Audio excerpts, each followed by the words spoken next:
Hi, எல்லாருக்கும் வணக்கம். நம்ம சுவையான எள்ளு உருண்டை செய்ய போகிறோம். தேவையான பொருட்கள் பார்த்துக்கலாம்.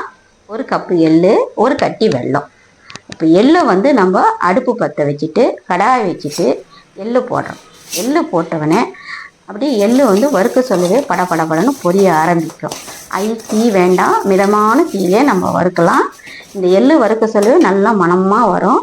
வறுத்து நம்ம ஒரு தட்டில் எடுத்து கொட்டிக்கணும். நம்ம வெள்ளைப்பாகு எடுக்க சொல்ல வெள்ளத்தை நம்ம நுணுக்கி வச்சுக்கணும். இப்போ எள்ளு நல்லா வறுத்த பிறகு தட்டில் கொட்டிட்ட பிறகு வெள்ளத்தை நுணுக்கி தண்ணி ஊற்றிட்டு வெல்லம் போட்டுட்டு வெல்லம் கொதிக்கணும். நீங்கள் பாகு எடுத்துடாதீங்க.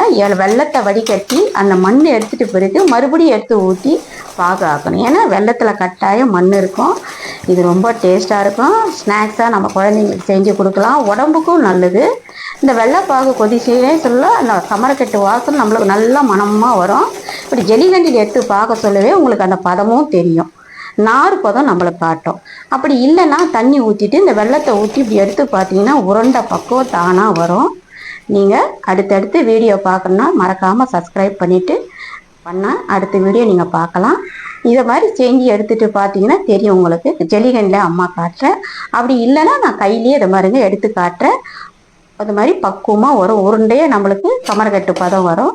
இப்போ எள்ளில் இந்த பாகு எடுத்து ஊற்றிட்டு ஜெலிகண்டியில் நம்ம கலக்கிக்கணும். ஏன்னா கையை வச்சிடாதீங்க, பாகு ரொம்ப சூடாக இருக்கும். கையில் எண்ணெய் தடவிட்டு நம்ம உருண்டை பிடிக்கணும். இது குழந்தைங்களுக்கு செஞ்சு கொடுத்தீங்கன்னா ஹெல்த்துக்கு அவ்வளோ நல்லது. ரொம்ப டேஸ்ட்டாகவும் இருக்கும். ஈவினிங் ஸ்நாக்ஸு இது செய்யலாம். நம்ம இந்த பாருங்கள், அம்மா பிடிச்சி தட்டில் போட்டேன். நீங்களும் வீட்டில் இதை செஞ்சு சாப்பிட்டு பார்த்து எனக்கு கமெண்ட் பண்ணுங்க, ஷேர் பண்ணுங்க. நன்றி. அடுத்த வீடியோவில் உங்களை நான் சந்திக்கிறேன்.